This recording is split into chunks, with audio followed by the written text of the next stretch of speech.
This guy is a Haitian voodoo in Louisiana voodoo god. I guess I should have looked up if he was like a real person at one time or if he's only been spiritual.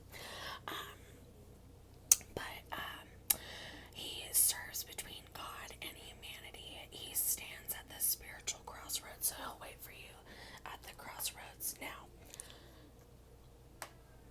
African Americans don't even summon him. Like, it's a very dangerous thing to do. But if you're white, definitely never, ever, ever, ever, ever, ever, ever summon anything that you have no idea what you are doing. Let's see.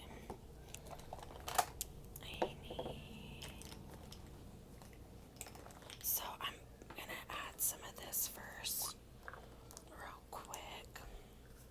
I just like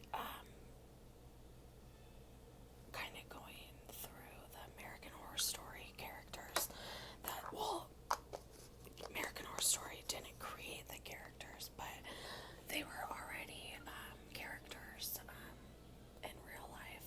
So they kind of just like added Papa Legba and like the Voodoo Queen and all that to season 3.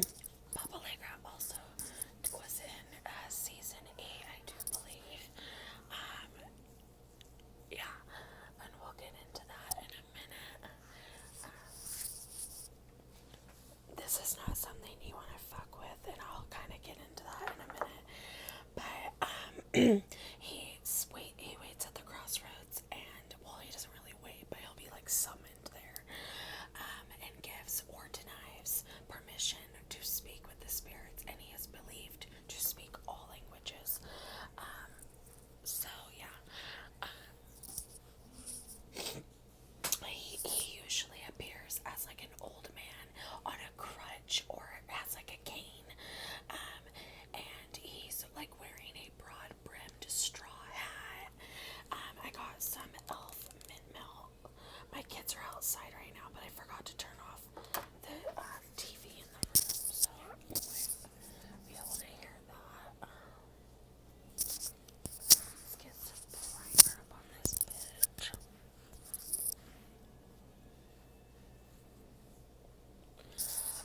And he is like usually smoking a pipe or drinking dark rum. And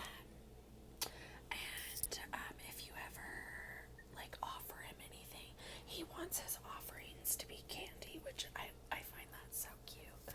Because I'm like, really? Like, you're like a dark god, and you're really just wanting just like something so simple as candy. So they made it seem like Papa Legba wanted like babies, and you know what, that might be true, but that was just like a fiction thing on American Horror Story. We don't really know if that's actually true or not. It could be though. It could be, and he's often called the devil or the black man because he's really scary and yeah,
But if you do voodoo, like I'm not judging. Um, there's nothing wrong with doing voodoo at all. I don't see a problem with it. Other people probably do, but I really, I don't care.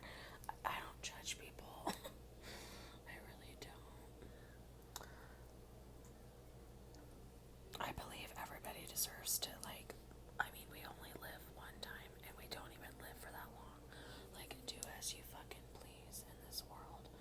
We have no idea why we're fucking here. like, I just wish we knew. But this is exactly why I do my eyebrows first, because they're looking a little fucking ugly right now. Okay, they're looking a little bit too much right now.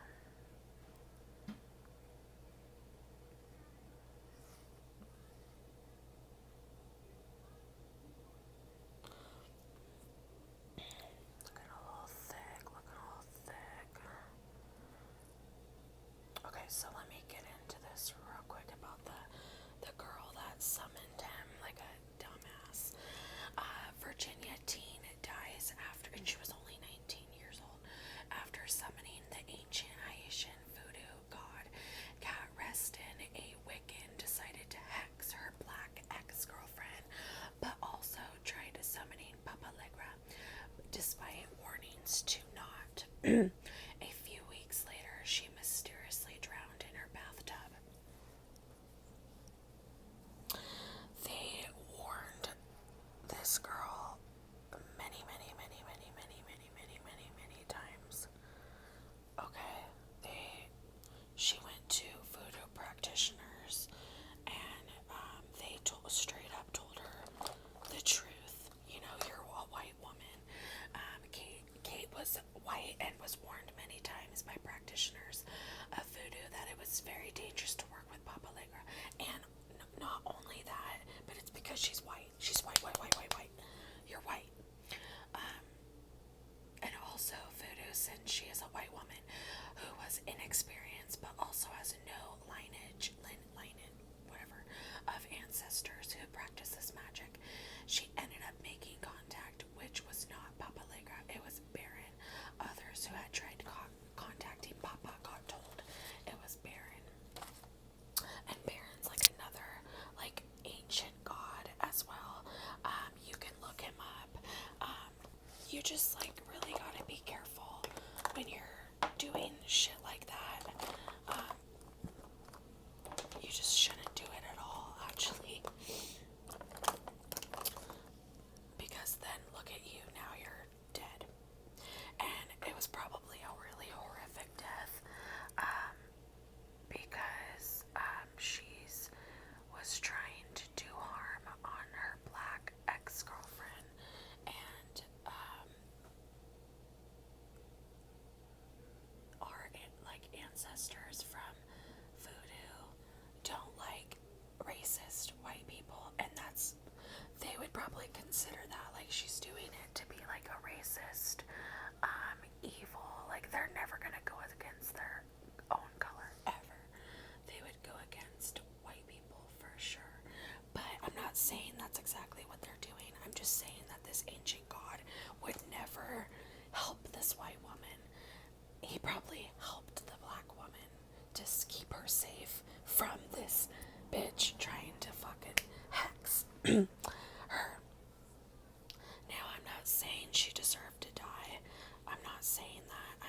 I'm just saying that when you don't know what the fuck you're doing, you should just keep it that way, and just not get into shit like that. Now, I don't mind, like, if you want to do a regular hex, that's fine. I really don't do that type of shit. It's